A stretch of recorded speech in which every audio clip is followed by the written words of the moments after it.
Good morning here on this Friday, the first Friday of 2026, as we are in the new year, and also it's going to be the first weekend of this year.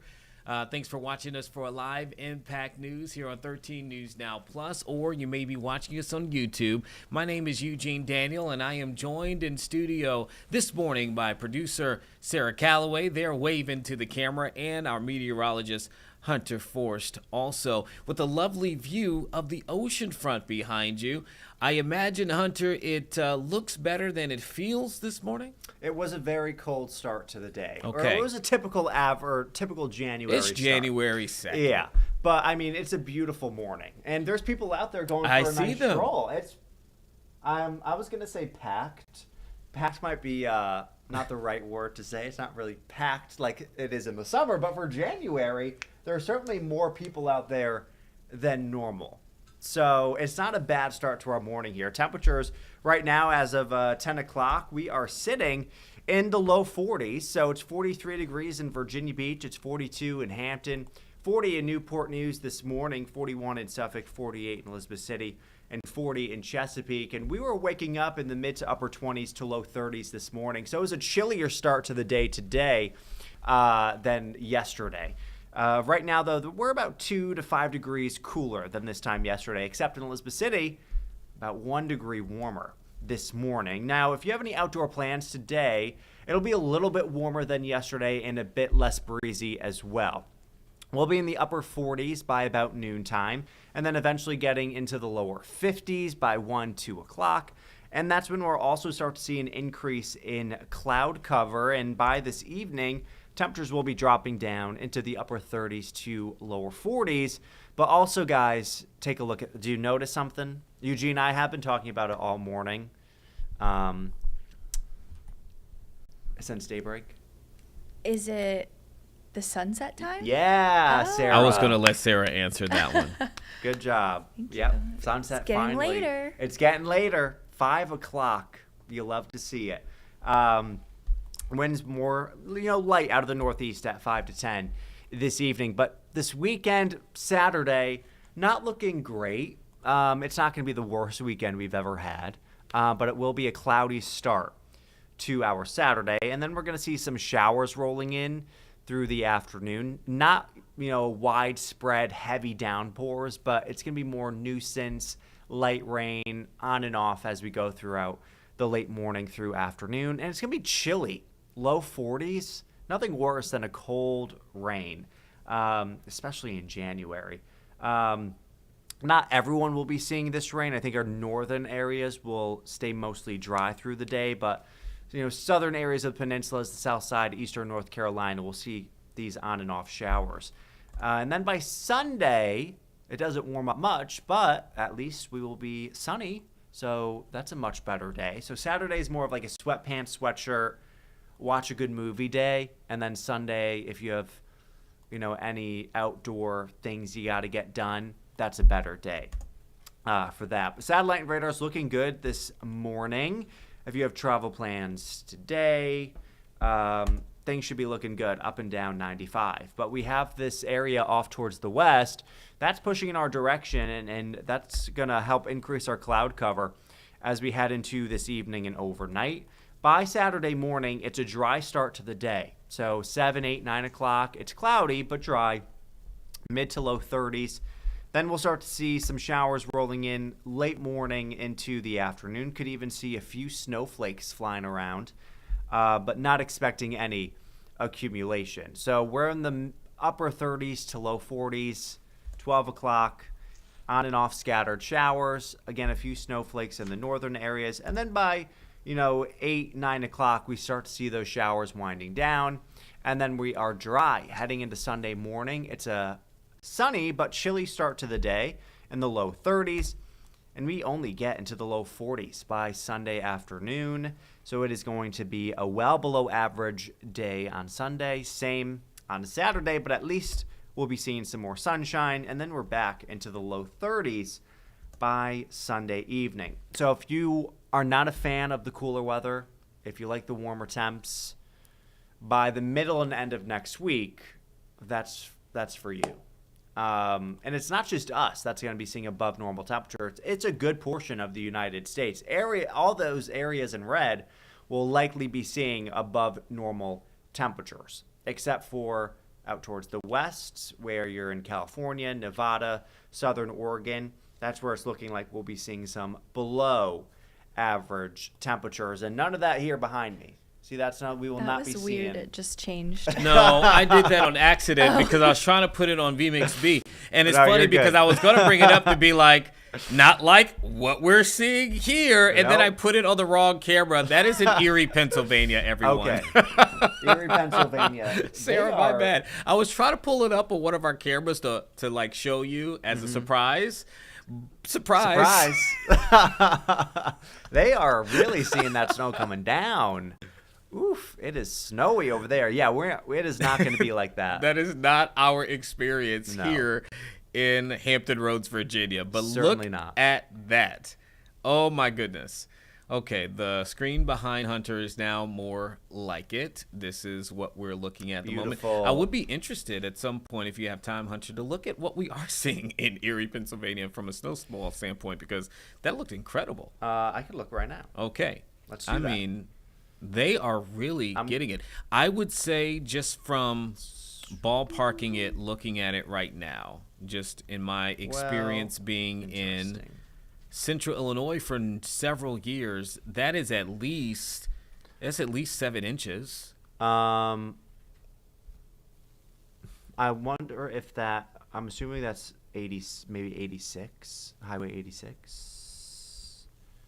Because Erie proper right now, not seeing a whole lot of snow, but right around northeast Findlay Lake, even into New York, they were seeing some of that. You know what? Lake I'll switch effect it up. snow? So there is one that's in Erie. I'm looking at our cameras now. This is actually, what you're looking at now is actually in Ohio. Oh, that would makes make a lot more sense. Yes. There is a camera that we have that's on Erie, but this is actually in Ohio. That it does makes not more clarify sense. what part of Ohio, though.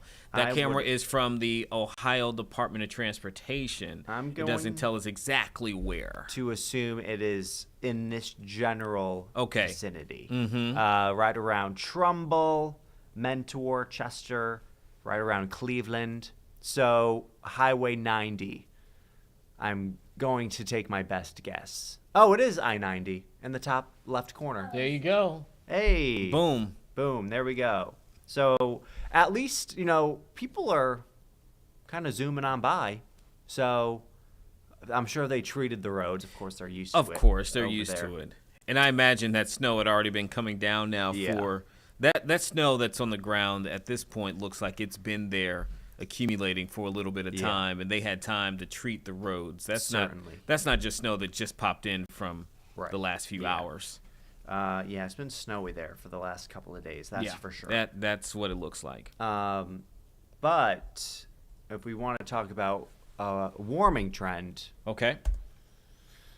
us here, 50s, 60s, I like it. we like it, right? I do. I mean, it's going to be feeling pretty good. After the next couple of days, we're going to be chilly, below average. And then by the middle and end of next week, we are back to above average temperatures, not just for one day, not for 2, 3, but 5, 6 days of above average temperatures. And a few days in the 60s. I'm going to be enjoying that. I'm going to be excited for that. Our average high for this time of year is right around 52. So we could be about 5 to 10 degrees above that for a couple of days, which will be a nice change. Because why not? Yeah, it's about time for me. I mean, listen, we talked about it. 2025 brought so much cold Yeah. and snow for this region, right? And so it was not long after this time last year, I think, that we were experiencing our first snow of the year. It was in January. I can't remember what day it was in January. So if you're telling me that it's going to be a bit warmer this January, at least so far, I'm all for it. Because I'm all for last it. January, I remember it was fun for that, For a minute. but after a while, it was like, all right. All right, we're Virginia Beach is in the name. Right. Let's get this back Yeah, together. So- exactly. Virginia Beach. exactly. It's not ski resort, Virginia. Right. It's Virginia Beach. But, I mean, like today, people were at the beach. They were chilling there because it's nice out. It's going to be a nicer day today. You know, we're going to be a typical January day. And a typical January day here isn't too bad. Our average high is in the low 50s. And if it's not, you know, blowing winds, you know, 30, 40 mile per hour gusts, 50 degrees isn't that bad. But it's just those days where it's only 25 out and then it feels like 10. That's what gets you. But a typical January day here is rather comfortable, and that's exactly what we're going to be experiencing. 50 in Norfolk this afternoon, 56 in Franklin, 55 in Chesapeake. A little bit cooler off towards the north, especially around the eastern shore. 42 in Cape Charles, 50 in Hampton, 51 in Williamsburg. A little bit warmer in eastern North Carolina. Some of you guys pushing the upper 50s to right around 60. Nice. 58 in Hertford, 58 in Hosky, 54 in Kill Devil Hills, and 55 in Manio. And for tonight, it'll be cool, of course, but not as cool as what we saw last night. We'll be in the mid to low 30s. It'll be cloudy, 35 in Norfolk and Virginia Beach, 33 in Franklin, 31 in Cape Charles. It'll be 32 in Gloucester, 34 in Hampton, upper 30s to right around 40 in eastern North Carolina, 39 in Eaton, 43 in Kill Devil Hills, and 43 in Manio. And there's a look at our 7-day forecast. Cool, of course, through the weekend. Some showers on Saturday. But then that nice warm-up comes by Tuesday, upper 50s to low 60s. Thumbs up from me. Yeah, I'm good with that. Next week, if you think about it, like to be in the 60s is going to be phenomenal. And you know what? Honestly, too, just thinking back to New Year's Eve, a lot of people were out on the town. Last night on the town, we were talking to Marta Berglund, who emceed that just over the last few days in Town Center. She had a really good time. This year, even the New Year's Eve, it really did treat us pretty decently. I mean, it was chilly, but it wasn't a major headache, I think, when it came to the forecast. And so that's good. Yeah, exactly. It was comfortable, you know, for January, being in the 30s, upper 30s. Last year, you know, it was raining and thundering and lightning, so this year was much better. And even up in New York, where you get tons of people out there, it wasn't too bad. They were in the low 30s, which, you know, up in New York this time of year could be 5. So I'm sure they were happy with that. Yeah, I'm sure as well. All right, Hunter, man, and we are happy with you that you were able to come through. And Hunter and I, speaking of New Year's Eve, we got to spend a little bit of time here on the stream going across the globe from spot to spot. And that was pretty neat, too. Yeah. You weren't here when we had Dubai in the second stream in the second half, and it was just simply I bet. amazing. It was incredible. Yeah. But you mentioned New York, and, you know, a lot of people did go to New York for the ball drop, but that wasn't the only big thing that happened over New Year's Eve. Now New York has a new mayor. Zohran Mamdani has officially been sworn in as the mayor of New York City, the first Muslim to be in that role in the city's history there. And so we're looking at not only a historic moment, but it'll be quite the change for the city as he replaces outgoing Mayor Eric Adams. And Mamdani had a private swearing-in ceremony, as you see him there walking out amongst the crowd for his public ceremony. But the private one was actually held underground at an old subway station in New York City, and he was sworn in by New York Attorney General the New York Attorney General Letitia James there early, like I think it was like 6 or so minutes after midnight that they did the first ceremony, and then they had the public one as you're looking at video from that right now. And there's Eric Adams being in attendance for the swearing in of Mamdani there. And you can see Bernie Sanders and AOC and Letitia James there as well. And so a lot of people wanted to be on tap for this moment, and he shared his speech, and he had some words. And so I do believe that we have that speech. We'll queue up to listen to the historic moment. To administer the oath of office for Mayor Zoran Mamdani, welcome Senator Bernie Sanders.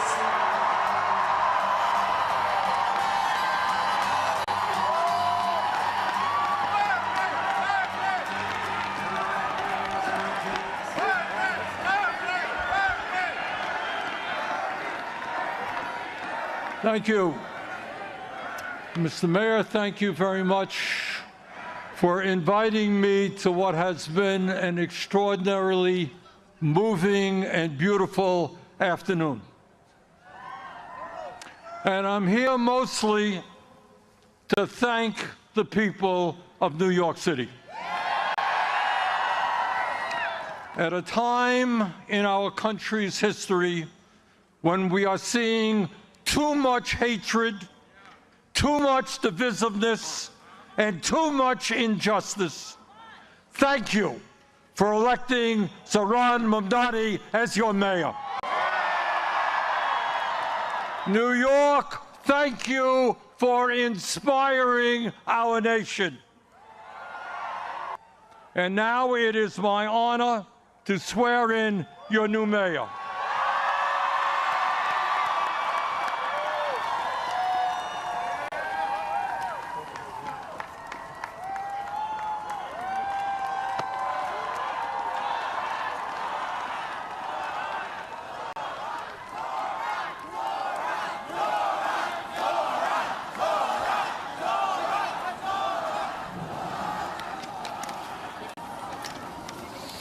Please repeat after me.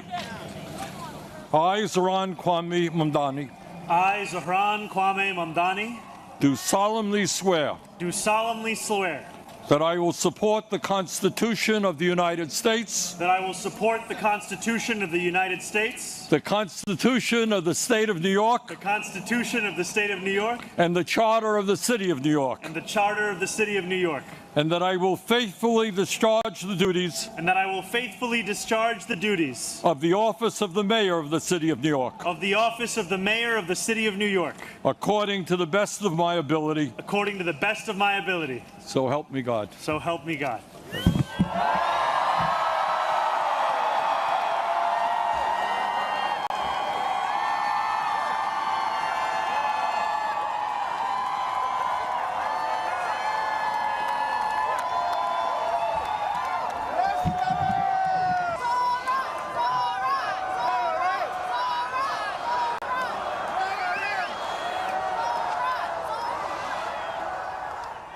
My fellow New Yorkers,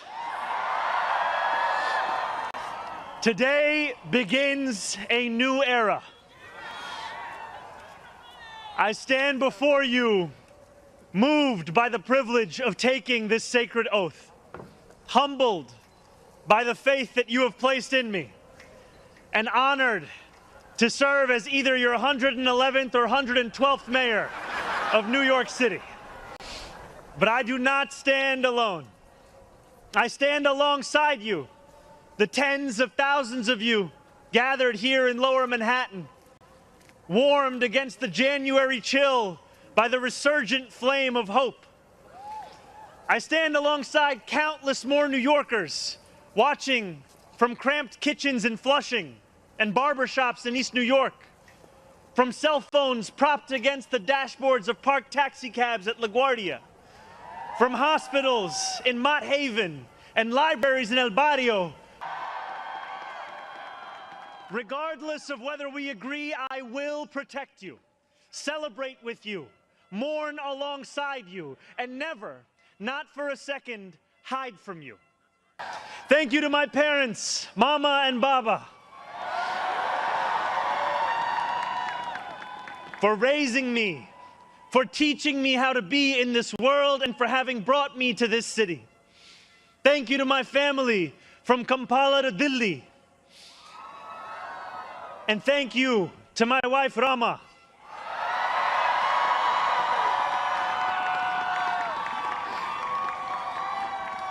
For being my best friend and for always showing me the beauty in everyday things. And most of all, thank you to the people of New York. Smaller ambition. What was promised was never pursued. What could have changed remained the same. For the New Yorkers most eager to see our city remade, the weight has only grown heavier. The wait has only grown longer.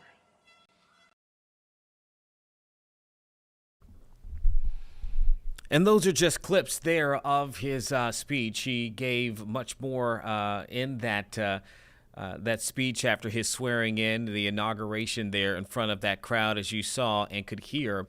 But also in attendance, as we said, was Representative AOC, who was in the audience, and she also spoke during this ceremony. So let's go ahead and play what she said.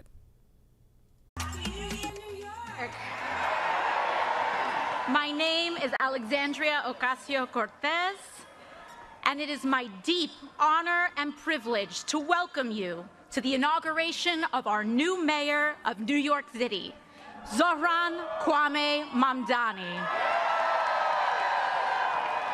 We gather here today to celebrate Jumaane D. Williams and our new controller, Mark D. Levine. Together, this ascent marks a new era for New York City, led by a historic new mayor in Zohran Mamdani, guided by his dedication to a working class that makes our beautiful city run. Importantly, I also ask that we consider today an inauguration for each one of us, too. The nearly 8.5 million New Yorkers who make up the greatest city on earth. Because it is the people of New York City who have chosen historic, ambitious leadership in response to untenable and unprecedented times. New York, we have chosen courage over fear. We have chosen prosperity for the many over spoils for the few. And when the entrenched ways would rather have us dig in our feet and seek refuge in the past, we have chosen instead to turn towards making a new future for all of us. Zohran Mamdani will be the first Muslim mayor of our great city. He will be our first immigrant mayor in over a century. And he will be the youngest mayor of New York City in generations.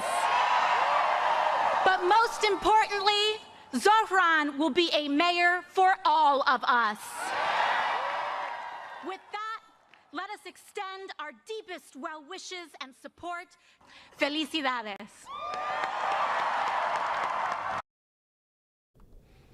And there you heard from her there again at the inauguration of Zohran Mamdani there as New York City's mayor. And you heard all of the accolades as well for him. This signifying a significant shift as well, as a lot of people across the country were focused in on this particular race to see if there is any indication of where the country also was turning. That race obviously drew a lot of not only attention, but even from the White House, with President Trump as well speaking on Mamdani several times throughout the campaign. We showed you and saw the moments not long ago, a few weeks ago, where the two were able to meet in the White House also. Again, he's taking over for now outgoing Mayor Eric Adams there within the city. And certainly we will see what happens moving forward, as Mamdani himself calls this a new era. This marks a new beginning for the city and the people, he says, who have become disillusioned with politics. So major moment there. We just wanted to show you in case you missed it. Speaking of showing you some things, let's pull this up. Remember just a few moments ago we had Hunter in and we were showing you all of the snow that was kind of falling down there in Ohio. Look how much it has picked up now. We are looking at a much harder snowfall. This is on I-90 there in Ohio at the moment. You can see they're still making their way through there on the interstate. But boy, am I glad that we are not experiencing that here in Hampton Roads, Virginia. but certainly across the country, there are certain regions that are getting hit with that wintry mix more than others. It's a reminder we are still in January, no matter where you are across the country, but especially if you're in the Midwest and the northern cities as well. So at this point, Sarah, it looks like the cars are still moving through. I have not seen, since we've been watching, any of the trucks, as we just lost that shot there, any of the trucks that have been going through, but I'm sure the crews there in the state have been really busy with the Department of Transportation. We just wanted to show you that one more time, as we just noticed while we were looking at the speech, that it was really picking up there in Ohio. So something else that is happening as we switch gears, this is international, but a story that is just making headlines of tragedy from New Year's Eve. A massive bar fire has killed dozens and injured even more. This fire, as you're looking at a live memorial taking place right now in Switzerland, that fire happened during a New Year's Eve party at a Swiss ski resort. At least 40 people have died. More than 115 people are injured, and an investigation has now been launched into what caused the blaze. The name of that bar is Le Constellation. It's an upscale bar you see there in Crans, Montana, Switzerland, as people have dropped off flowers. They are there to pay their respects to the victims who passed away in that. I do believe we have some video that we've gotten overnight. Okay, let's go. Oh, we have a package that we can go to. I will go ahead and let's go to the package, and we'll talk a little bit more of it on the other side of this. But an absolute tragedy that investigators, as of now, are still trying to figure out not only what happened, but all of the people who were involved. Tonight, a growing memorial of flowers and candles now line the area outside a popular ski resort in the Swiss Alps. Onlookers stopping, some in tears, paying their respects to those who died in a massive New Year's Day fire. Swiss authorities say around 40 people are dead and more than 100 injured after a wall of flames erupted across the ceiling inside a crowded venue just an hour into the new year. People was walking on everybody, trying to escape. And a lot of people were screaming. An eyewitness telling the AP that there was a surge of people frantically trying to escape from a basement nightclub up a narrow flight of stairs, and others smashing windows trying to escape. Panicked parents rushing to the scene to see if their children were trapped inside. A video circulating online showing stunned bystanders watching, some describing it as a horror movie. And just like, I can't believe that all this happened. It's very terrifying. It's shocking. Like, I don't know how to feel. My heart is broken, literally. Switzerland's president calling the fire one of the worst tragedies our country has ever experienced. Authorities are ruling out terrorism and says it appears to be an accident. Victoria was in the bar when the fire started and says she saw waiters carrying giant sparklers with bottles of champagne too close to the ceiling around the same time it caught fire. And the sparklers that were alight were right next to the ceiling. Exactly, and so it took a fire, and I realized, me and my friends, we were the first one to realize that there was fire. Officials saying those injured have severe burns and are trying to identify victims and notify loved ones. Jacqueline Lee, ABC News, Los Angeles. You can just hear in that in that reporting just how devastating this is. As of this morning, again, the number of people that are believed dead is at least 40 individuals, more than 115 people injured. And again, according to some of the reports, authorities believe that what they're calling a flashover triggered that rapid explosion, everything in the room igniting at one time. And you can imagine in that, as there's been footage I know that I've seen even from CNN and others of people trying to get out and trapped there too. You can see a bit of the things there in that story. And it just happened so quickly, Sarah, that people were struggling to get out of that particular bar. And you just have to imagine all of the thoughts that were going through their minds in that particular moment. Now, some witnesses have said that sparklers placed in champagne bottles is a part of what sparked all of this. Officials are saying it's going to take it's going to take some time for them to figure out exactly how this all happened officially, but that's what witnesses are saying, kind of what sparked all of this. And in terms of trying to figure out, the identities of all of the victims, that too is going to take some time. They're trying to identify everyone. I do believe we're starting to get some trickling in of folks, but it could, as you heard there, include foreign nationals and a lot of young people expected to be victims of this New Year's Eve tragedy.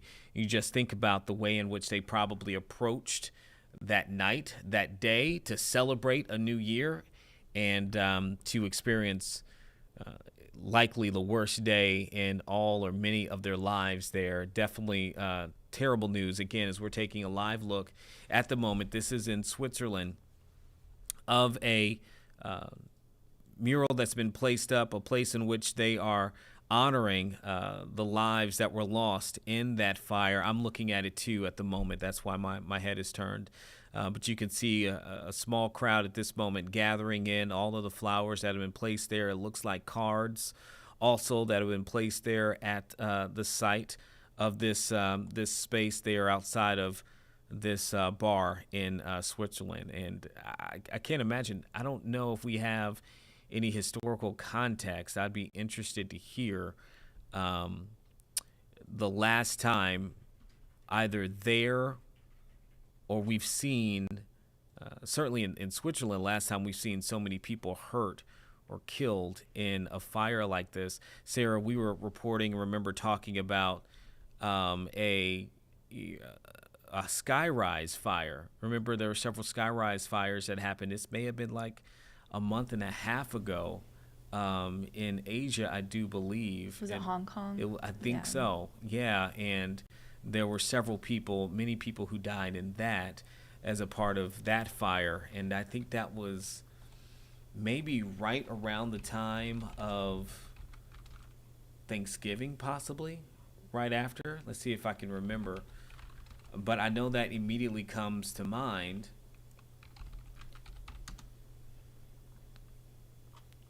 That immediately comes to mind when we think about some of these recent fires that have claimed the lives of many people, as I try to make sure. The Associated Press has an article just talking about not just for Switzerland, but some of the deadliest nightclub, bar, music venue fires. Can you read them out? History. There are quite a few. The most recent before Switzerland was in India in December. In March 2025, a crowded nightclub in North Macedonia, 63 people were killed there. One in Turkey in 2024. I'm looking for the last one in the United States. I remember this one in December 2016. 36 people died in a fire at a warehouse in Oakland, California. It was at a residence and event space for artists. It was called the Ghost Ship.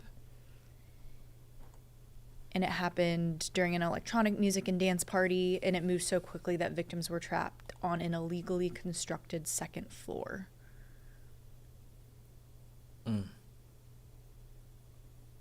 Yeah, I'm seeing Bangkok, Thailand, Russia, Brazil. Quite a few all around the world since the late 90s. And if you think about it again, like a lot of these fires, people probably wonder, how can the death toll rise such a high number? And you got to think, if you've ever been in a party, or you've been in a club, or you've been in a bar for like a big event like this, just on a normal day, trying to just maneuver and get out of there is difficult. And so you add in an element like this, where people are terrified, they're all rushing to get out at the same exits at the same time. You got to take into account then as well what they're taking in, what they're breathing, right? And that's not even to get to the heat, and what that can mean for people too.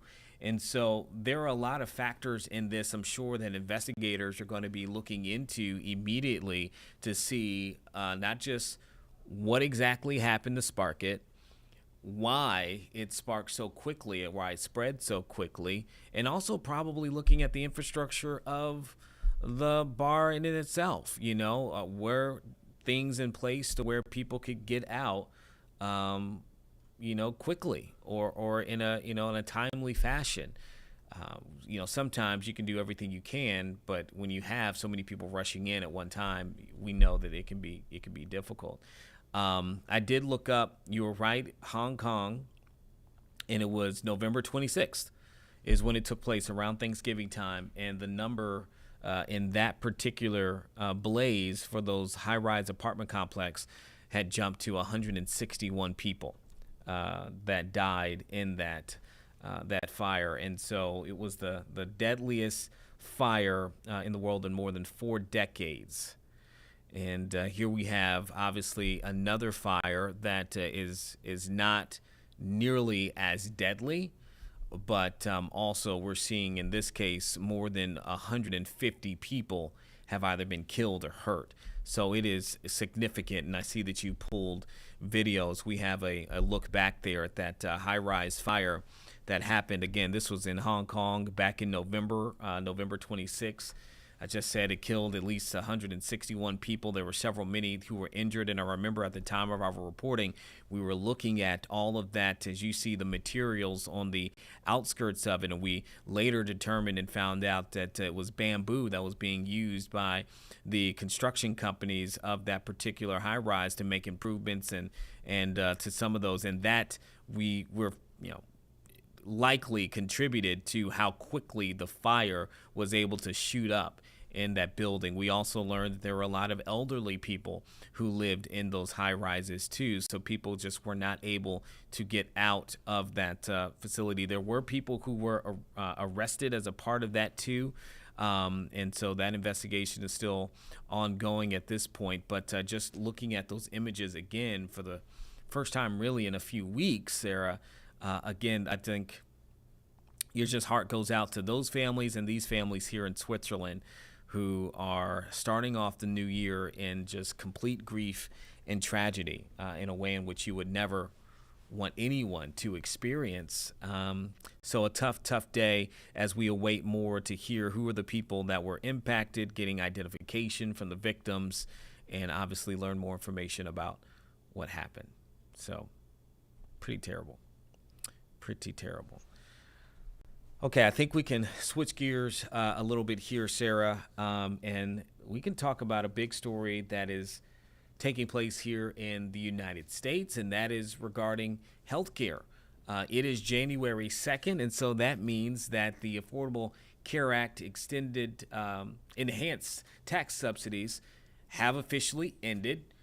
They expired on December 31st, and we have been previously reporting time and time again that experts in the healthcare industry, along with several lawmakers, et cetera, say that those who rely on those particular expanded tax credits, enhanced tax credits, would see a major jump in their healthcare premiums starting January 1st. Okay, and our team here, we've been working on reporting to talk with people who are impacted, to talk to the people here within the community who are trying to help those in our area who are among those 24 million Americans who are expected to be affected by this. In our particular Hampton Roads region, we've done previous reporting that shows that at least 50,000 people within the region depended on those enhanced tax credits as well for their health care.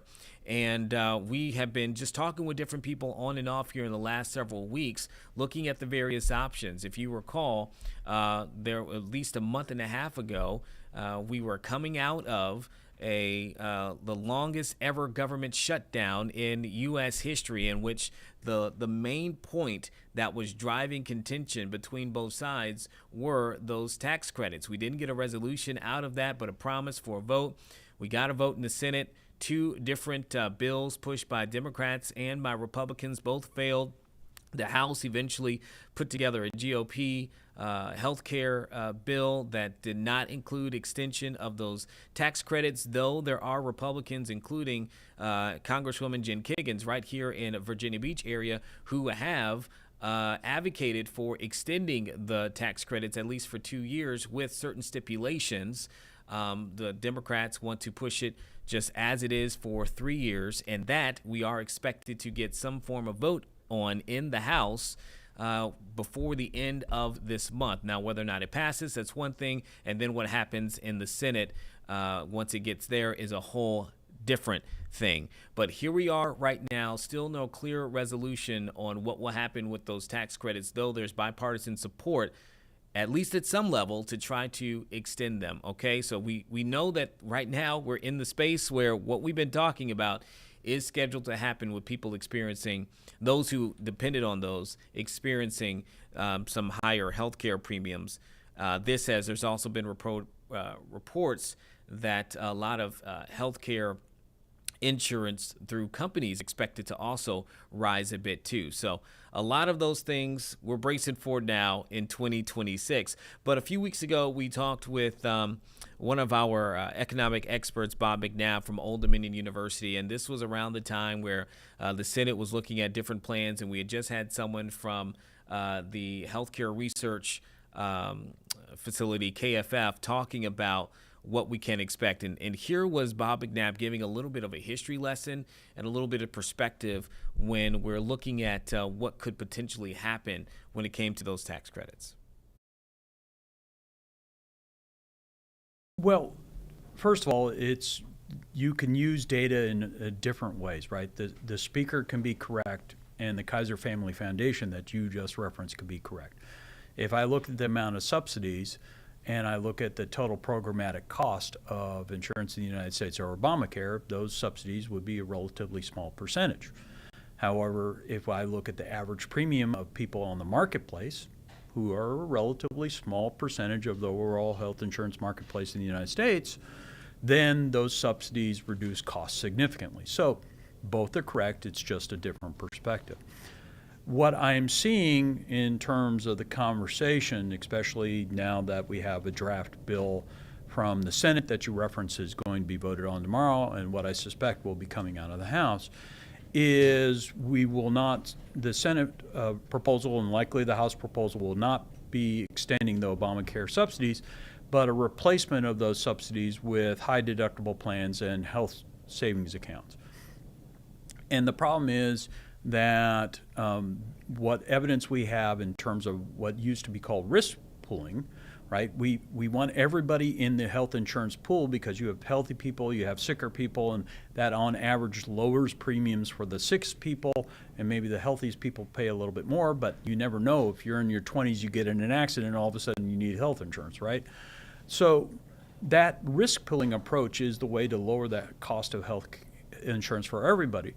If you move to a model where you allow insurers to peel off the healthiest people, then they can insure those people for relatively low cost, and then you have people who have pre-existing conditions and other health conditions that are a higher cost, and they get stuck in high premium pools. We used to do that before the Affordable Care Act. The problem is we have short memories. People don't seem to remember the time where if you have pre-existing conditions, and I'm not talking cancer, I'm talking asthma, I'm talking, you had acne as a kid, right? You broke a leg, you had a car accident. That became a pre-existing condition and moved you out of that low risk pool to a medium or higher risk pool and changed your deductibles considerably. We have forgotten what that was like. Also, people have forgotten that pre-ACA, we had caps on insurance, that your policy might have been a great policy, but it only covered $1 million in lifetime medical expenses. You get a heart attack or cancer or something traumatic in your life, and all of a sudden you found middle of your hospital stay, you were uninsured and you couldn't pick up insurance anymore. So the devil is in the details, right? A high deductible plan coupled with a high health savings account sounds like it can save you money, but the question is, first, how much is the government subsidy flowing into those health savings accounts? Right now, the Senate bill is proposing $1,000 or $2,000 a year. that will nowhere make up for the increase in the marketplace premiums or the deductibles. Let's say they freeze premiums on the marketplace, and I give you $1,000, and all of a sudden your deductible is $7,000 or $10,000. The net doesn't work out. So that really is what's bedeviled a lot of the plans from the Republicans in the past, is that the financial realities of these high deductible accounts or health saving accounts just run up against the rising cost of health care in the United States. Again, that was Bob McNabb from Old Dominion University, kind of taking us on a journey and a history lesson and giving a little bit of context to a few different things regarding the ACA tax credits. And President Trump has been asked about this as well. And he's floated out the idea that he would like to give people money so that they can purchase their own different health insurance plans. And so not including extending these tax credits. And I want to be clear, too, when it comes to what we're talking about has now expired. These are the expanded or the enhanced tax credits that back in 2021, during the COVID-19 pandemic, that Congress passed under the American Rescue Plan Act, which temporarily increased the tax credits that were already available for adults who were purchasing health care through the Affordable Care Act marketplace. Okay, so if these enhanced tax credits have now gone away, but that does not mean that all tax credits have gone away. This is the enhanced batch that was pushed through in 2021. That was done at that time. It had an expiration date, I do believe, of 3 or so years, and then they extended it again, and then now this is where we are at the moment. It is now officially expired. And so that is what we're talking about. It impacts about 22 to 24 million Americans. Now, here's the thing, though. KFF, which is a group that does research into healthcare and policy regarding healthcare, they had estimated that if Congress did not extend those tax credits beyond the December 31st, 2025 deadline, that premium payments for those who are affected would increase about 114% on average. Okay, again, that's 22 million people who currently get this particular, or who did, I can't say currently, who did get this enhanced tax credit. They say it would go up 114% on average for those individuals. And as a part of that, they have done a lot of research and a lot of polls for people who, overwhelmingly, first off, they're saying that people are saying that health care and health insurance and the access to care is of one of the most important things for Americans right now, along with the economy. But they're also seeing a lot of bipartisan support. Again, I told you that from lawmakers, but also from Americans on extending those tax credits, because it does impact so many different people. Now, when it comes to what people will do, they said, at least this was in this poll back in December, if those tax credits went out the way, this is what some of the responses that people said that they would do if they were put within this particular decision. They said 6 out of 10 adults, so 61%, who buy health coverage on the ACA marketplace said that it is very or somewhat difficult to afford their deductibles and out-of-pocket costs to afford the cost of health insurance premiums each month. Okay, 6 out of 10 also say that they would not be able to afford an annual increase of $300 in healthcare expenses without significantly dropping their household finances. So there were several people who also said that they would go uninsured if they could not get those particular tax credits and the premiums went as high as it was currently predicted for them. So this is a huge issue for a lot of people across the country. Right here in Hampton Roads, I'm going to go ahead and pull it up as well. We looked at the numbers ourselves through different data that is submitted. That is submitted per zip code. And of that, more than 50,000 people in Hampton Roads utilize health insurance tax credits to help offset the cost of health care. Again, that was according to data that we analyzed here at 13 News Now. And that's a lot of people within our region, and that only includes the zip codes that actually reported that information. If you want to take a look for yourself, we did a report. This was just several weeks ago, back in November, with a doctor out of Norfolk with the Norfolk Health Department, who was raising the alarm to Norfolk City Council that week, concerned about what would happen to people who relied on those credits and also on Medicaid. And so we found in a open data portal that nearly 6,000 residents in Norfolk alone were reliant on those tax credits to help offset the health care coverage. And so we're talking about quite a bit of people who rely on this. We did get a statement this morning. I'll just read it. This is in North Carolina. I'll read a part of it where they say today, this is from North Carolina Democrats, where they said today nearly 1 million North Carolinians will face a health care premium that has doubled or more. They're blaming Republicans for this because they refused to renew ACA tax credits that expired yesterday. And so they are putting out a statement from their this is the North Carolina Democratic Party chair, Anderson Clayton, releasing the following statement, saying he's devastated for families of nearly 1 million North Carolinians who are now paying double or more of their monthly health premium or opting to go without health coverage at all. And so it's a big, major issue. We'll see what happens this month if and when a vote can take place.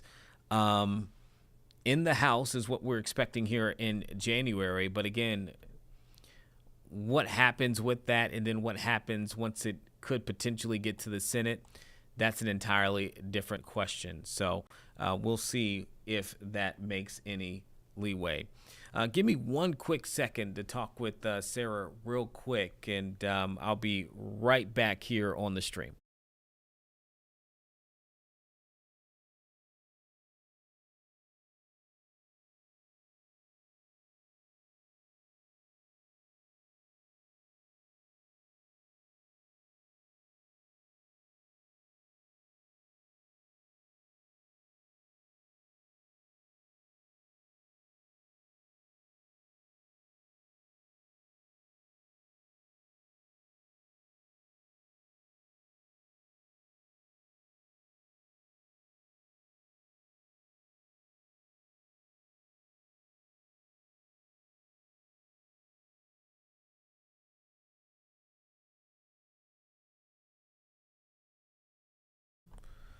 Okay, we're just getting some new information of something that took place, it looks like, in Mexico today. And we have some new video that shows the moments that a strong earthquake hit in southern and central Mexico again this morning. And it actually interrupted President Claudia Sheinbaum's first press briefing of the new year. And you can actually see the moments when that took place. I think we do have that queued up right now. And Sarah, does it have audio as well? We'll find out. We're going to find out. Okay, we're just getting this video in, so we'll show it to you. Again, this is a 6.5 earthquake that shook Mexico just this morning as the president was delivering her first briefing of the new year. Let's take a look and listen. A ver, con tranquilidad. ¿Dónde está?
Okay, you're seeing the video there as they clearly cleared out that room. As you can hear the sirens that went off, as again, there was a 6.5 magnitude earthquake that hit there in Mexico this morning, interrupting the president's first press briefing of this new year here in 2026. As I just told you there, 6.5 was the magnitude of it, but the U.S. Geological Survey said the earthquake occurred at a depth of 21 miles, 2.5 miles northwest there of Rancho Viejo Guerrero, which is in the mountains, which is northeast of Acapulco. So you can see that though that they got out of there pretty quickly, they were able to resume the press briefing a short time later.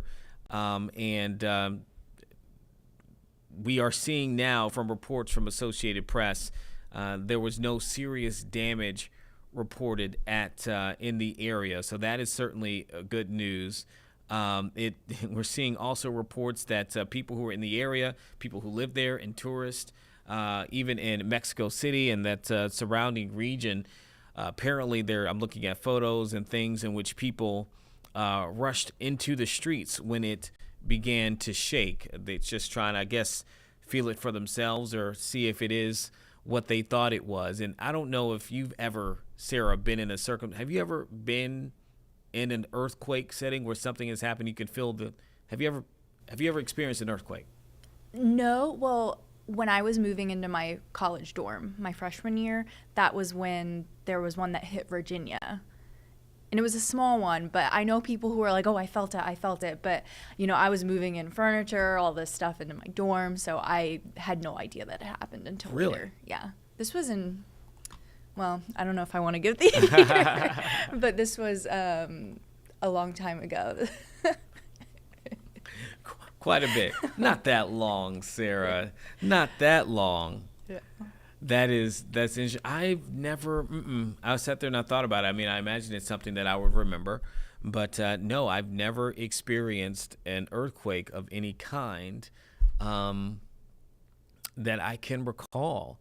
I've talked to people who have and who come from like California, like some of my classmates and elsewhere. And so to hear their experience is always interesting because there's that first moment where you're trying to see if it's you lost your balance, if it's really strong. And then you have that collective, it seems like everyone has that experience where they have that collective conversation. Like, do you feel that? Did you feel that? Was that what you think it is? And, the good news out of this circumstance is that no one was hurt. Ultimately that or at least there was no major damage that we're seeing so far from what has been reported. And clearly, I mean, that video, I didn't really see it shaking a lot, so it wasn't impacting them as much right there for the press briefing, but enough to where they needed to get to a place where they could be safe, they felt. So I did just look up the earthquake that I was just talking about. Yeah. It was stronger than I thought it was. Now that I'm looking up exactly how strong it was a 5.8 magnitude earthquake. Really? Yes. It hit, the epicenter was in Louisa County, about 38 miles northwest of Richmond. And I didn't feel it at all. And I was probably, let me see how far away I was from the epicenter. I was like an hour and a half away when it hit. And I had no idea that it happened. Really? Mm-hmm. And Louisa's where it started? Yeah. Okay. Yeah, I just, I've never experienced it. And for the really, really, really strong ones, too, I can imagine that would be very scary, especially when you're thinking about infrastructure and those kind of things and them staying up. But kudos again to them. I mean, they really were able to get out and do pretty much what you would expect. You're taught in training. You always wonder how that will go about, but I'm glad that nobody was hurt in that situation. Okay, well, right now, Sarah, we are right at 11 o'clock this morning. For those who are watching us, thank you so much for tuning in here on Live Impact News. We got a few things that we're watching out for this next hour or so. some of which we're waiting or holding on to get confirmation to see if they will take place. But we also will have scheduled at some point within the next half hour a conversation with a person who oversees what is called Celebrate Healthcare in the region, helping people get access to healthcare, talking about some upcoming events to inform people and get them resources when it comes to SNAP and Medicaid here in Hampton Roads. And so that's Gayleen Knoyton, the founder and CEO of Celebrate Healthcare. She's expected to join us within the next 30 minutes or so. But again, there's something else that we are watching. We want to make sure that it's going to take place before we talk about it. But we'll go ahead and take another live look here in Switzerland as this memorial is growing. This is for the more than 40 people and 115 hurt, 40 people killed in that just terrible bar fire that took place there on a ski resort celebrating New Year's Eve. And you can just, we keep coming back into it to see how this particular impromptu memorial has grown, as we are expected to get the identities of people to slowly trickle in here at some point within the next couple of days. But we're also trying to wait to see what information can be learned about what started the fire. There have been witnesses who have said that there were some form of sparklers placed in champagne bottles, which may have triggered the blaze. And then with there being, I'm sure, so much alcohol in the area, especially if it happened near the bar area, that could have potentially played a factor. As investigators say, this does look like a situation where the flames kind of took over all at once. Again, 40 people at least have been killed in that. And just a terrible circumstance that we're looking at. Okay, Sarah, let's cue up News 1 Channel 1. I'm going to look in to see what this is real quick. For those who are wondering what I'm talking about, this is the view that I have. Oh, here we go.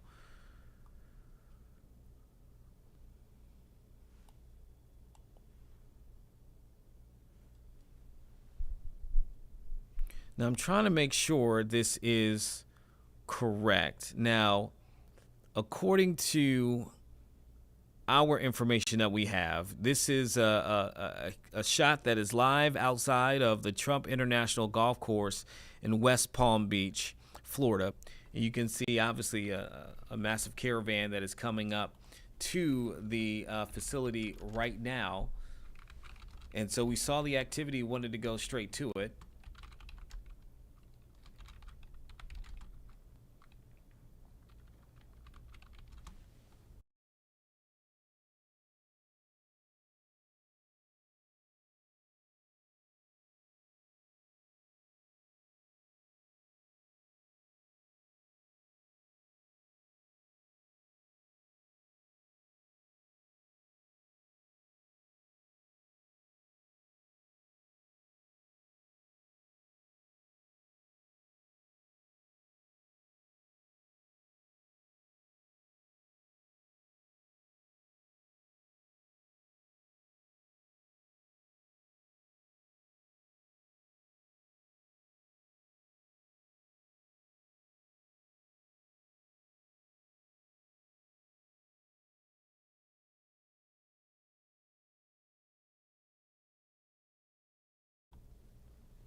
So this is just a live look that we've had camped out, it appears, and they just took it here. We were wondering to see what kind of activity was going on, but this shot is outside of the Trump International Golf Club, there in Florida. And we're wondering exactly, I'm trying to see if the president is there. I know that he celebrated New Year's Eve in Florida, I do believe, at one of his resorts there. And so it's very likely that he could be a part of this unit there. Obviously, we're blocked currently in our view site from seeing who is getting out of the car and all of that. But you can see that it's heavily guarded and protected there, again, within that live image and live picture. When it comes to Congress today, not a lot of activity happening. Still, they are not back in Washington, D.C., and we're just now on the second day into 2026. And so wondering if that is, the president showing up here. I'm not quite sure. We don't have a lot of information. We just saw activity, and when we do on the big board, we like to try to pull it up in the moment. So, Sarah, I'm not quite. Oh, here we go. Thank you. This is what it looks like for us who are just joining us. A lot of the times, again, this is live Impact News. We are going to things live as they happen. Sometimes you're watching us in the process of learning and gathering information and details, as we are right now, to see if there's anything that we can expect to hear now that we have this shot up. But this is what it looks like for us. We get different feeds that are coming in from across the country and sometimes the world, as well as along with our own teams who are out and about. And we try to go to things as they come up. And some days, Sarah, it can be it's just nonstop, all the go, and then other days it's a little bit different, as we can experience for sure. But especially around the holidays. Especially around the holidays, it can be different for sure. But we are about 20 minutes away from an interview that we are looking forward to, and then also possibly another announcement that will happen there in a bit. And so stick with us here. We're going to try to get something in here for you. Stick with us. We're going to regroup just real quick, and we'll be right back.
Appreciate you guys for allowing us. We needed to get a little bit of time to get some things situated here for the last 45 minutes or so of this particular stream. Again, there's something we're monitoring right now. We can't quite talk about it at the moment until we see something happens. And we are also expecting to get an interview here within the next few minutes. But before we get into that, let's talk about something that's going to impact a lot of people who are in our region in Hampton Roads, Virginia, particularly if you have to drive and get to and from in this area. There are going to be new toll rates that have now gone into effect starting yesterday for the Elizabeth River tunnels and the South Norfolk Jordan Bridge. And yes, those toll rates are higher than they were before. They have now gone up, okay? So if you are someone who has to travel through the downtown and midtown tunnels or the Jordan Bridge, you can expect to have a higher toll for this particular year. Here are some of the things that we're looking at right now. Those took effect again yesterday. And drivers who are crossing the South Norfolk Jordan Bridge between Chesapeake and Portsmouth, you'll see them rise from $345 to $370, all right, for two vehicle cars using Easy Pass. If you're paid by plate, then you're going to be paying an additional $550 fee. I'd just go ahead and get the Easy Pass if it were me for that. We did talk to a few people who were upset about that, but let me go ahead and read some of the other rates that we are seeing that took effect now. This again for those who are in two-axle vehicles, including motorcycles. You'll see for Easy Pass rates, you'll go from $2.42 to $7.25 if it's by plate. Those are the new rates. Not going from those, but that's going to be the new rates, right? From 12 until 5:30, from 5:30 to 9, which is considered peak, and in 2:30 to 7 also considered peak. That's where again you'll see this new rate of $340. That's up from last year. If you're pay by plate, that total, if you add up everything I told you about, that would be $823 to pass through during peak hours. Okay.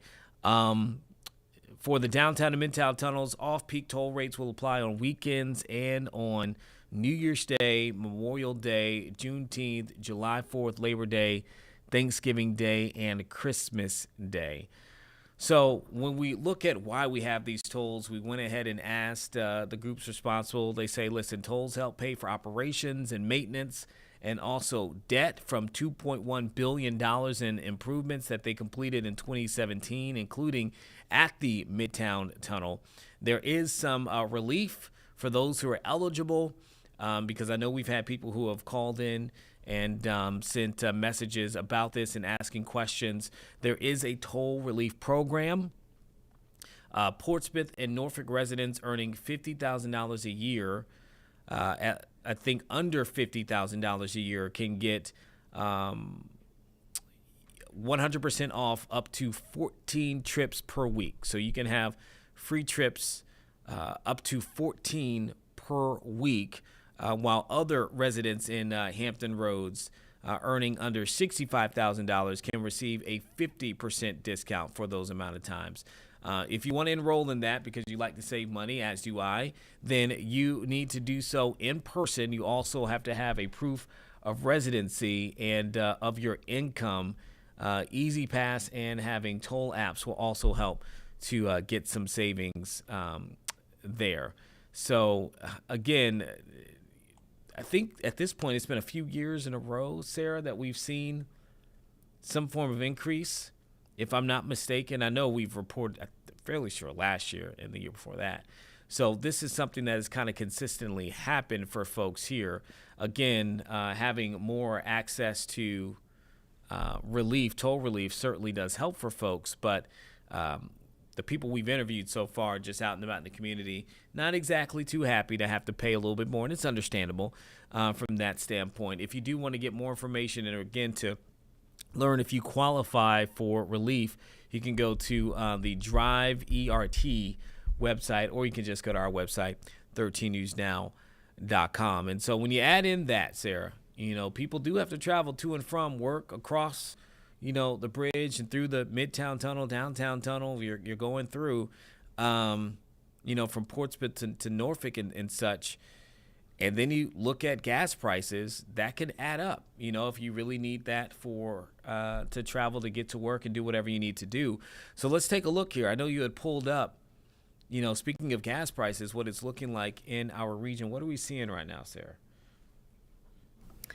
Well, I filled up yesterday. Okay. And I was pleasantly surprised. I think I got $2.59 in Virginia Beach. Okay. That was what I paid. Right now, the national average is $2.83, which is that's under $3 a gallon, which we hadn't seen in a while. That's national. And then for Virginia, the average is $2.71. So I guess where I filled up is below the Virginia average. So the current average, $2.71 for Virginia. That's down just a little bit from a week ago and down from $2.89 a month ago. A year ago, we were paying $2.93 a gallon. For our area, Norfolk, Virginia Beach, Newport News, just Hampton Roads, average is $2.68. So we are a little bit below the average, and very below the average where I filled up. A year ago in Hampton Roads, the average was $2.77. So not bad. No, it certainly makes Relatively. it a little bit, feel a little bit better, when you're looking at toll rates and those kind of things. And, a lot of people have talked about, as you're going city to city right now, a lot of people have been talking about affordability, right? Whether it's groceries or everyday items. And so, or, even purchasing, a car in and of itself, cost for people has been something that a lot of Americans have brought up as a main issue for them, definitely in this last election cycle. So when you see that gas prices are down, that certainly helps a bit, in the conversation, particularly of tolls going up yet again for folks as well. Yeah, it looks like Virginia, so this breaks it down city by city. Virginia Beach is $2.73 right now, but if you go to Chesapeake, it's $2.68. In Suffolk, $2.61. That's the average for a gallon of regular gas. Same with Isle of Wight. Southampton County is a little cheaper at $2.59. Eastern Shore is hovering around $2.71, which is right up there with the Virginia average. So yeah, Virginia is below the national average of $2.83, and then within Hampton Roads, it looks like, depending on what city you're in, you are also below the Virginia average. Okay. So it kind of sounds like if you want to get around town, you need to come down to Virginia at this point, or where you are, where your kind of community is. What did you say you paid for again? You filled up for it? $2.59 a gallon. And that was in like the Red Mill area of Virginia Beach. Okay. And it's been pretty low for a while now. Like it's one of those situations where I'm like, oh, I should fill up because it's pretty low. But then I keep seeing it drop. And I didn't think I would see it get into like the $2.50 range. So. Okay. All right. Sarah, I don't know if this has started yet, but can we go to News 1 Channel 4, at least on our end? Can we check it? Let's see something. Again, I've been telling you, been checking something on and off, but let's see if we are ready to potentially toss to it. I'm not sure yet. Let's see. The press release is also going to go out after the press conference. As a reminder, the charges.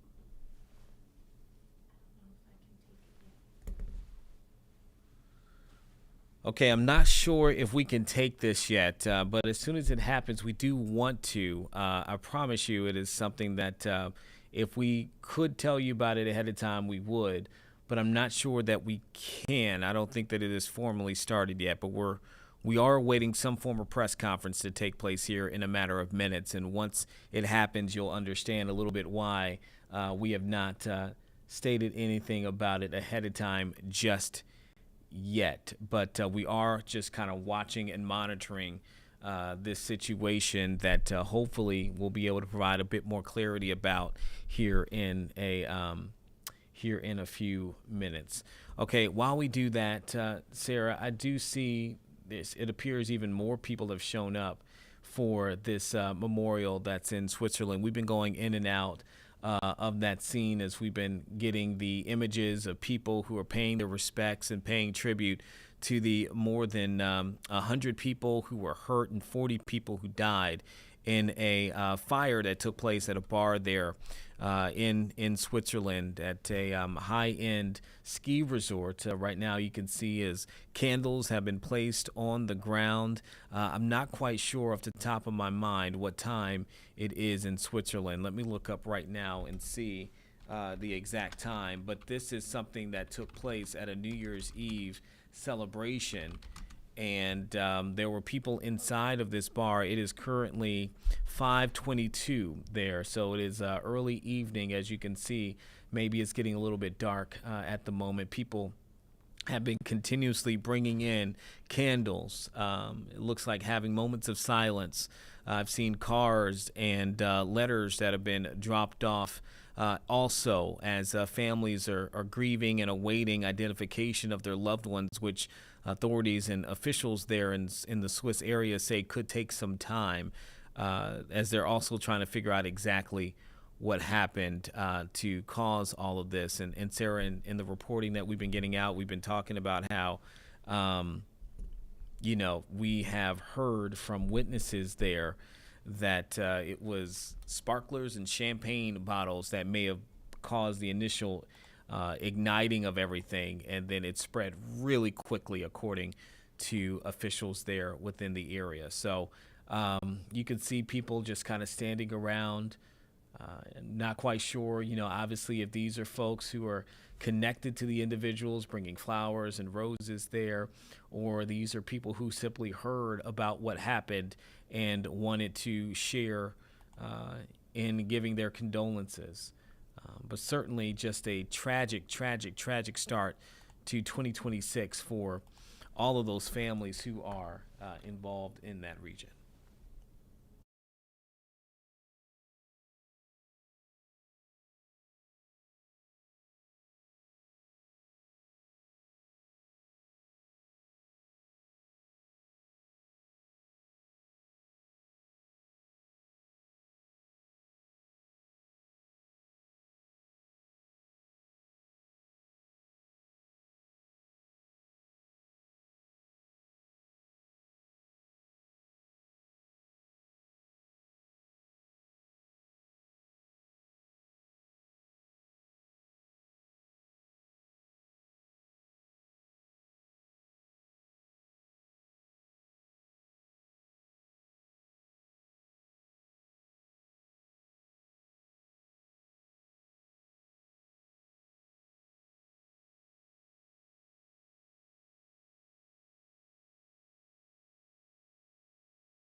Again, you're looking at live images there as people pay their respects for the victims there of that terrible, deadly fire in Switzerland. If you forgive me at the moment, there are moments in time, me and Sarah are tag teaming here to try to get things together in real time. This is sometimes how this goes, as I am making sure I can communicate with our guests who are coming on here in a moment. So that is why you've may have at times seen a bit of a delay or a silence there. So give me a moment to make sure we can get them on.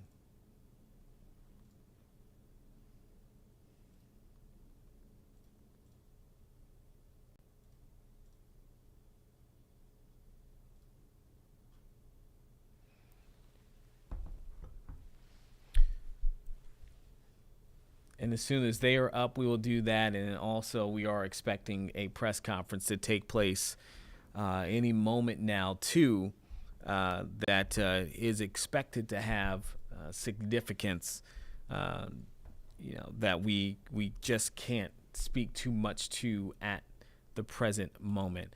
But while we're waiting for this, Sarah, can you do me a favor? Can you go ahead, for those who have not gotten the latest information or seen some of the reporting on this situation out of Switzerland? I know we have a story that was queued for people to kind of get a little bit more info.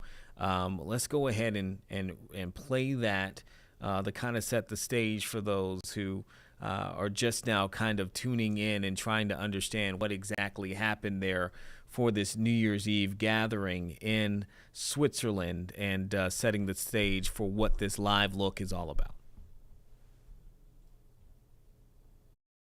Popular ski resort in the Swiss Alps. Onlookers stopping, some in tears, paying their respects to those who died in a massive New Year's Day fire. Swiss authorities say around 40 people are dead and more than 100 injured after a wall of flames erupted across the ceiling inside a crowded venue just an hour into the new year. People was working on everybody, and trying to escape, and a lot of people was screaming. An eyewitness telling the AP that there was a surge of people frantically trying to escape from a basement nightclub up a narrow flight of stairs, and others smashing windows trying to escape. Panicked parents rushing to the scene to see if their children were trapped inside. A video circulating online showing stunned bystanders watching, some describing it as a horror movie. And just like, I can't believe that all this happened.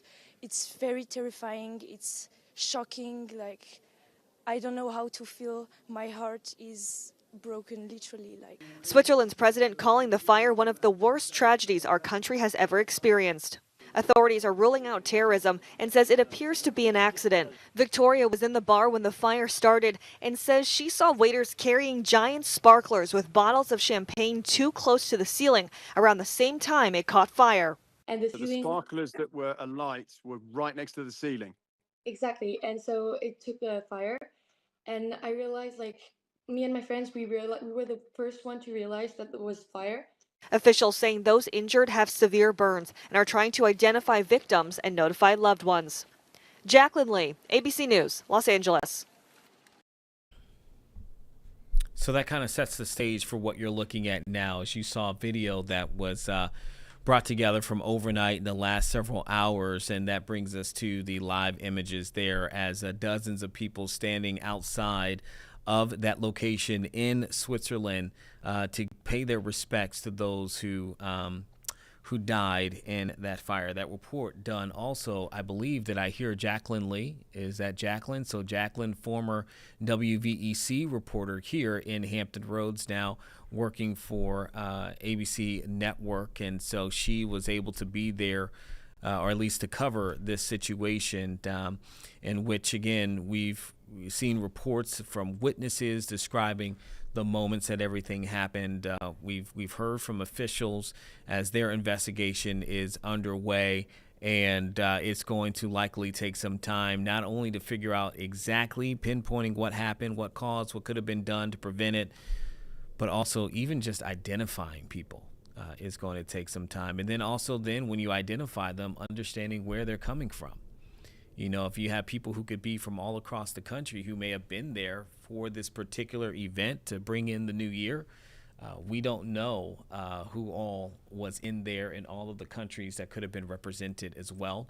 We do know that we expect there to be a lot of young people involved in this particular situation. And so I have a feeling when we start getting in some of the ages and the names, that's going to be another round of just obviously it's grief for the families, but this tragedy, I don't think we're quite done hearing the end of just how vast the tragedy here has spread at this moment. So again, we're watching those moments at this time, and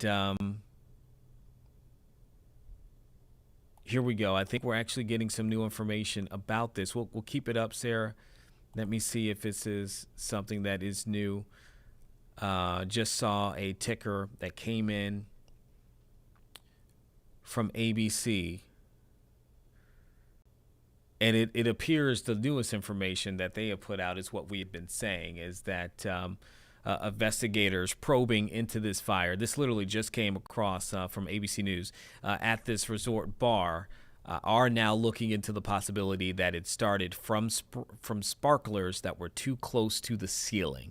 We have been telling you that witnesses have been saying that there were sparklers placed in champagne bottles, and that could have triggered the fire at the forefront. And then, you know, you imagine you have a large fire in that kind of enclosed facility with other alcohol, then it possibly could have been a recipe for disaster.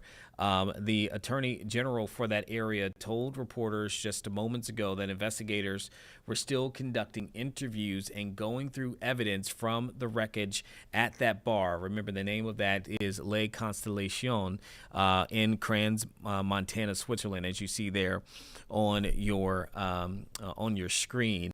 But the attorney general of the area said that they are, quote, pursuing several hypotheses based on evidence that they've gathered so far. Okay, so we're going to pivot right now, because now I do believe that press conference that we've been talking about, that we've been waiting for, has has it started yet at this point? Okay, we're going to, is she okay? Okay. So we'll do this. Hold on one second.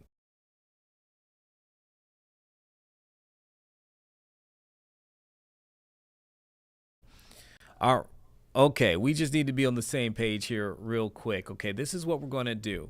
We're going to bring in our guest right now who is with us. And we were talking about the Affordable Care Act tax subsidies earlier today, and just how now they have officially ended. Those enhanced subsidies have officially ended as of yesterday, and the impact that could potentially have for people in Hampton Roads and across the country. But also, we're still bracing and looking at the impacts of changes to SNAP and Medicaid following new federal law that was passed months ago. And there are opportunities coming up here in Hampton Roads and Newport News in which people can be able to get the information that they need to not only understand what could possibly be changing, but then how to get the resources so that they can prepare for this. And joining us this morning is Gayleen Knoyton of Celebrate Healthcare, which, along with United Way Virginia Peninsula, is hosting what they're calling an Empowerment Community Town Hall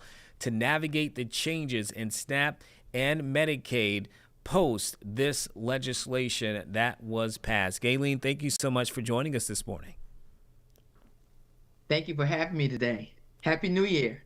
Happy New Year. As always, it is a pleasure to talk with you. And so, speaking of talking, you're going to be talking with a lot of people here soon in Newport News about Medicaid and SNAP. First, let's give a quick refresher to some of the changes that people could potentially be expecting here in our region when it comes to those things as a result of that federal legislation. Well, what I want to tell you is that, first of all, we don't want anyone to panic. That's number one. And want to make sure that everyone understands what the SNAP and Medicaid changes are and what's happening right now. Well, Medicaid will not go into effect until 2027. Right now, we're dealing with SNAP. And SNAP benefits have changed, where before SNAP requirements went up to 18 years of age. Now it goes to 14 years of age. Therefore, the parents will have to work for anyone that's over 14 years of age. And SNAP has always had a work requirement. It just wasn't called able-bodied working. It's basically what they called it. But it just wasn't always. It was just done a little bit differently. Let me just say that. But it was always a work requirement. It's there. They had to be actively volunteering or doing something. Now you had to work up until you were 55 years of age. Now you have to work until you're 65 years of age if you're on SNAP. With the Medicaid, it's going to be that in 2027, you will have to fill requirements and paperwork every 6 months. And you definitely have to have a work requirement for everyone that's on the Medicaid expansion. What we're trying to do right now is just educate everyone to prepare for it and prepare for the paperwork part of it, because that's where people will basically lose their benefits if they don't complete the paperwork and submit it in a timely fashion. And I'm glad that you clarified that as well, just off the top. It's not to try to get people to panic, right? In which we want them to be prepared for any changes they may experience. And I know that is the heart of this event that you are putting together that is taking place next Wednesday. Tell us a little bit about what people can expect if they're able to get out to this event that's taking place Wednesday, 6 to 7:30 at Zion Baptist Church in Newport News.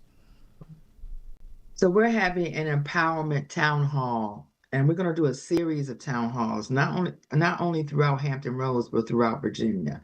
We want to be able to educate the community on what some of these changes are, and also how they can all come together. We can all come together, and how we can move forward to help recipients. But we also need to hear from recipients. We need to hear the impact that these changes will make on SNAP and Medicaid recipients, because we have a General Assembly session starting in a few weeks. And legislators will have to make some decisions about the budget, and they need to hear these stories. So we invited legislators to attend. The General Assembly session starts on January the 14th. But on January the 7th, we will have a town hall. It'll be at Zion Baptist Church in Newport News, in Southeast Newport News on 20th Street. And it'll be from 6 p.m. to 7:30 p.m. And therefore, residents will be able to hear about the changes. And then we also can hear about the concerns that the residents have, or how it impacts them, these changes. Because we have to put stories and faces with what these changes look like. And so this is something that is not only to educate, but it's a listening session also. You know, when you're talking about hearing from people, I think that obviously I agree with you. It's important to hear from the public and then to put them into the rooms with the people who can make those decisions. And when we look at, what's coming up in Virginia, we're going to have, new leadership coming up within the state as well. What are you particularly hoping, even as we go forward here? I know you do a lot of work with Celebrate Healthcare and getting people informed and getting them set up with healthcare. What resources do you think still need to be made available for just the general public for their information and also just overall their healthcare just in general? We need to have more areas and locations, whether it's online, whether it's at your churches, your community centers, in your municipalities, on where people can get help. And also, we need to provide more resources to the Department of Social Services in each locality. Right now, your average caseworker has anywhere between 800 to 1,000 cases. In some cases, I've seen and heard from DSS offices that they have 1,600 cases per caseworker. That's a lot. So funding have to be made to not only provide more resources, but have competitive salaries and have hire more people to work in the Department of Social Service.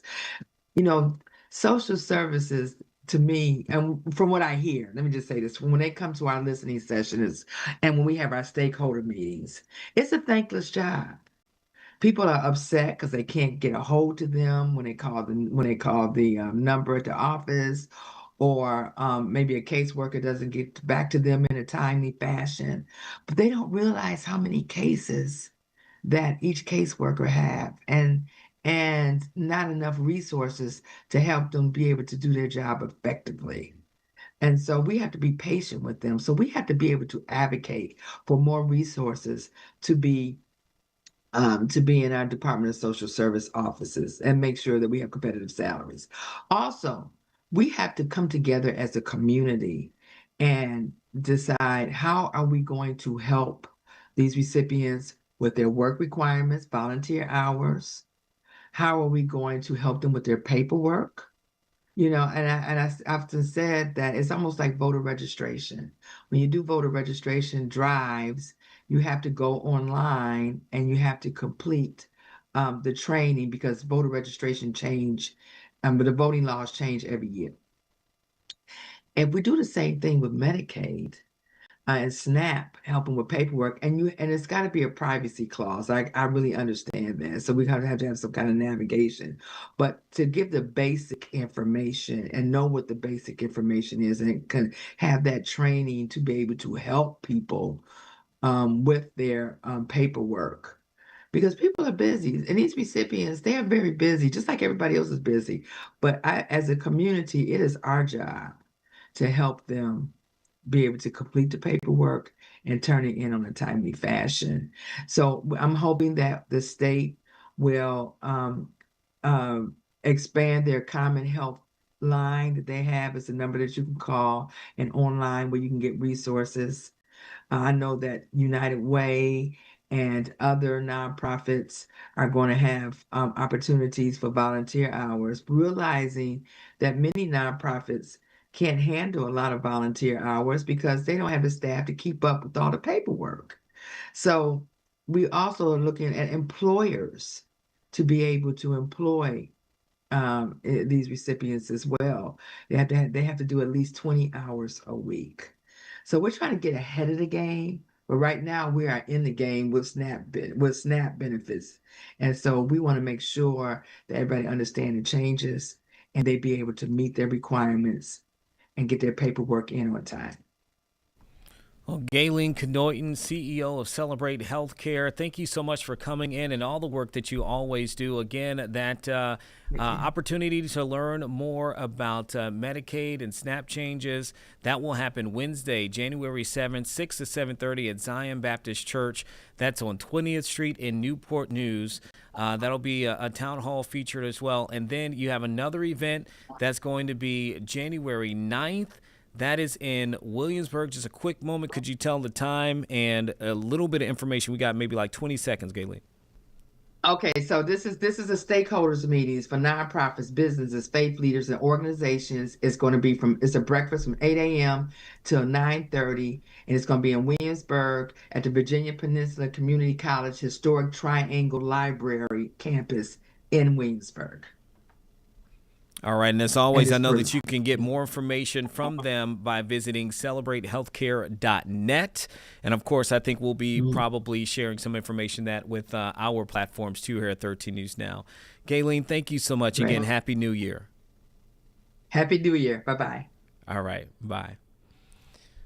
Okay, I'm going to bring you in now that we do have a press conference that is taking place. This is in North Carolina, as the FBI has just said that law enforcement partners and the FBI thwarted a potential terrorist attack on New Year's Eve in North Carolina. They say the subject was directly inspired to act by ISIS. Right now, we are hearing from federal investigators at a podium there, I do believe in Charlotte, North Carolina. So I will give them the mic and let them go.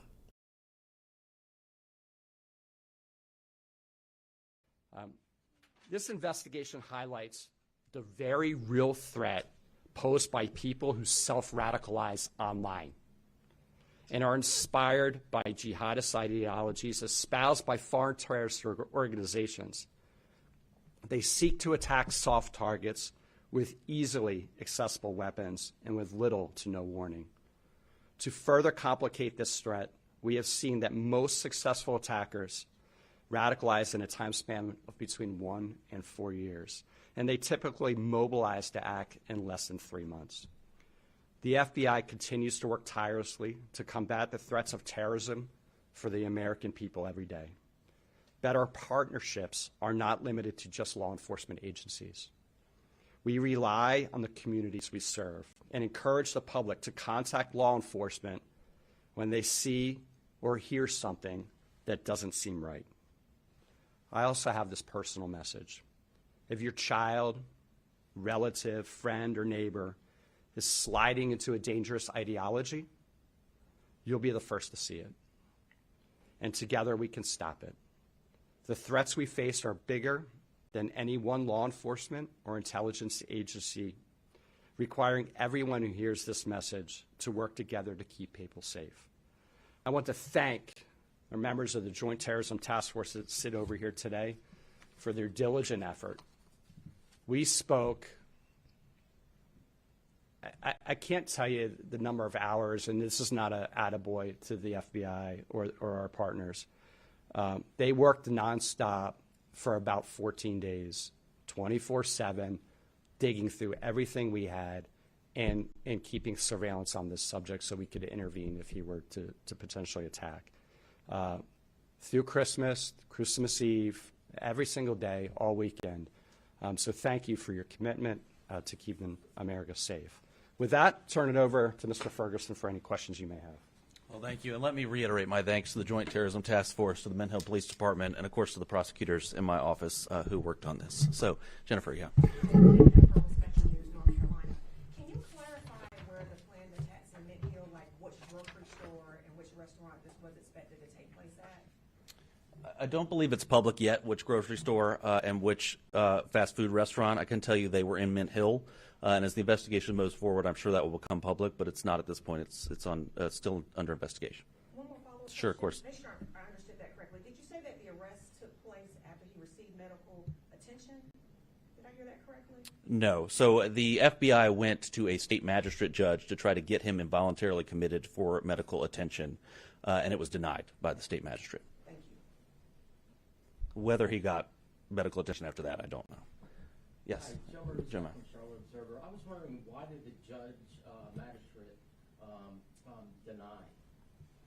And we were not involved in the state court hearing. Obviously, we deal in federal court here. From what I understand, it was a very short hearing, and I don't know of any reasoning given.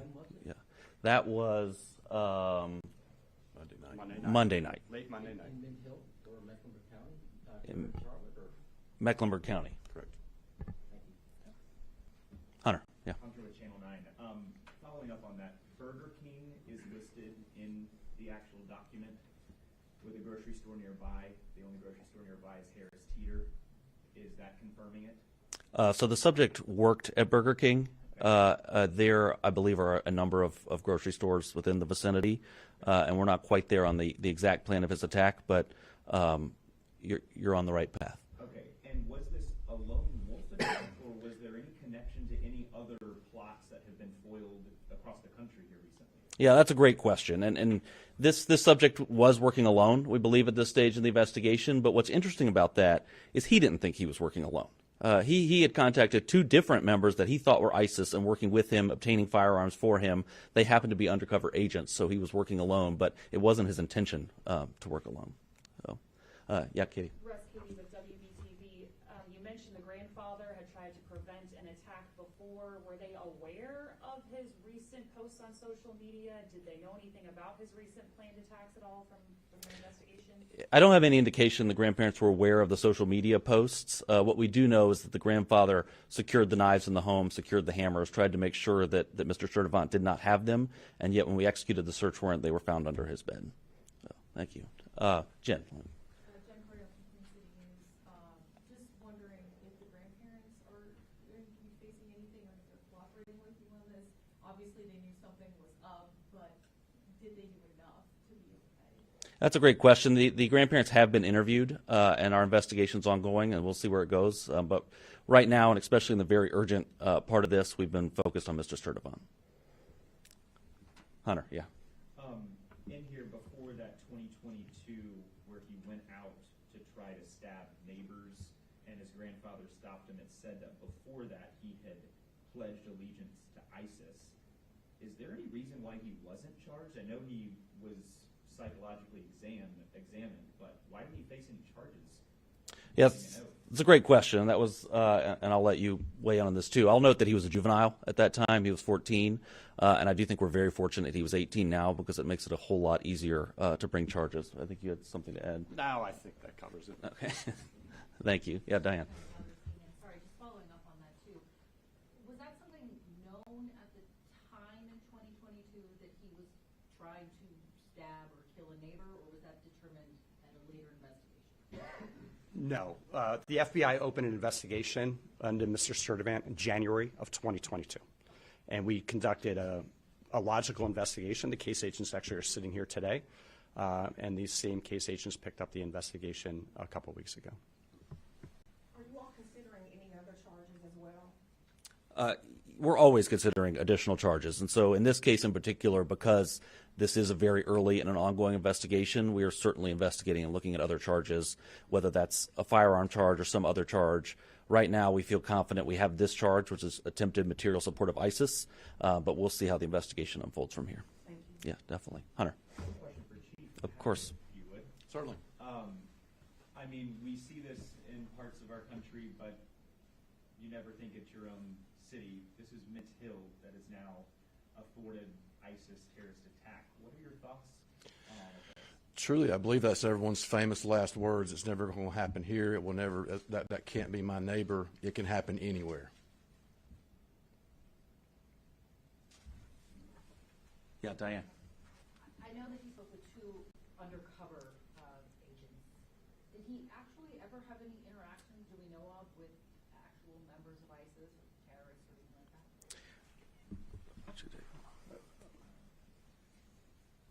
He was a prolific poster in social media, and he also went into various social media chat rooms and engaged with other people.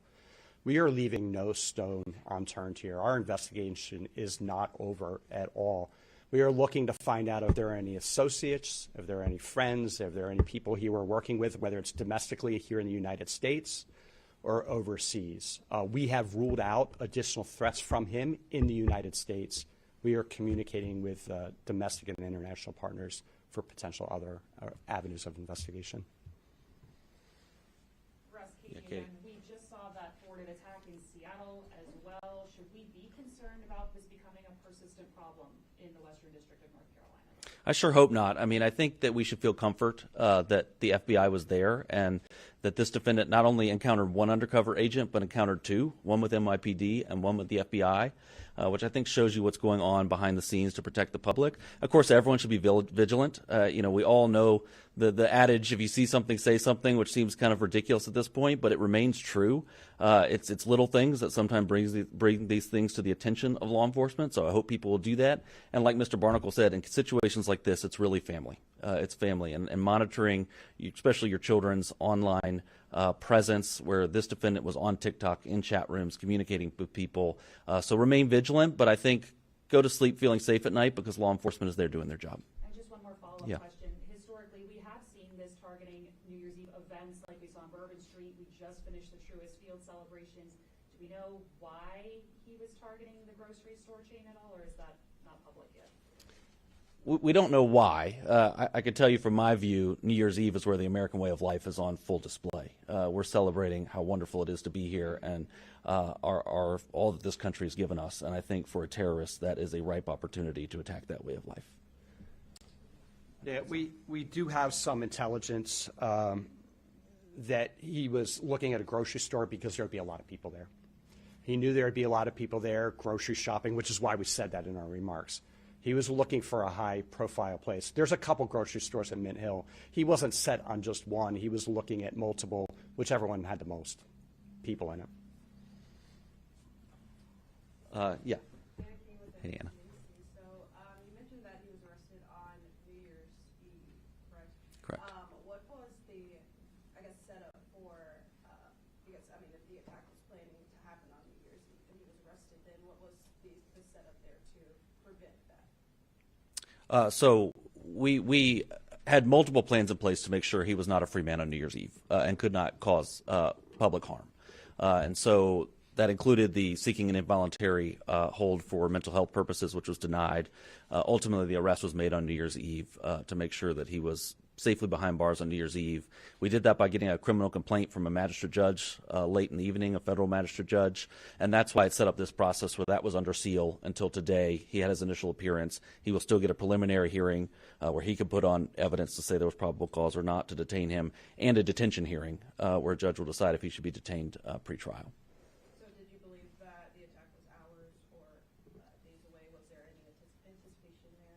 So we were concerned the attack could happen at any time, and I can tell you the FBI had 24/7 surveillance on this subject, all hours of night, Christmas Day, Christmas Eve, time away from their families to make sure that the public was safe, and they were authorized to make an arrest if they needed to. If he were, if he were to leave the house with guns or knives or hammers, they were going to make a probable cause arrest. So at no point was the public in harm's way here. Yeah, Jen. No, there were other family members at the residence as well. There was a grandmother and I think some siblings and some other family there. I also note that it says his grandfather is a Christian minister in Charlotte. Is there any reason to believe that his family members were also in danger or anything like that? He targeted or threatened any of them? I could tell you from his notes he was targeting Jews, Christians, and LGBTQ individuals, and so you can infer from that his family was in harm's way. I think that's a safe assumption, but it is an assumption. So, yeah, Hunter. Special Agent Barnacle, I know you have been investigating, your office have been investigating him since 2022, but with this recent incident here, or thwarted attack, was it that undercover NYPD officer that really blew all of this up for this latest case and put him back on y'all's radar? Yeah, so let me clarify. When we opened the case in January 2022, we conducted a logical investigation. Once he was seeking mental health services and he was no longer on social media, we closed our investigation. So he was off of our radar. In December, we had contact from FBI field offices, two different offices, well, three FBI field offices, as well as the NYPD undercover, kind of simultaneous. I'm not sure which came in first, but certainly the NYPD undercover had the most information, the most facts. I think one of our FBI offices came in first. We got that information. We started working it. We opened an investigation. But once we started talking to NYPD and the New York JTTF, we went full steam ahead. And this is a very compressed timeline. I want to say the FBI Washington field office reached out to us at night, and then the following morning we had that call with NYPD. Okay, you're listening there again to FBI officials out of Charlotte right now, North Carolina, saying that they were able to thwart a terrorist attack in North Carolina. They have now arrested Christian Sturtevant on attempted material support to foreign terrorist organizations, saying that he was inspired by ISIS, and they started tracking him, according to the officials there, back in 2022, having 24/7 surveillance over the holiday season. This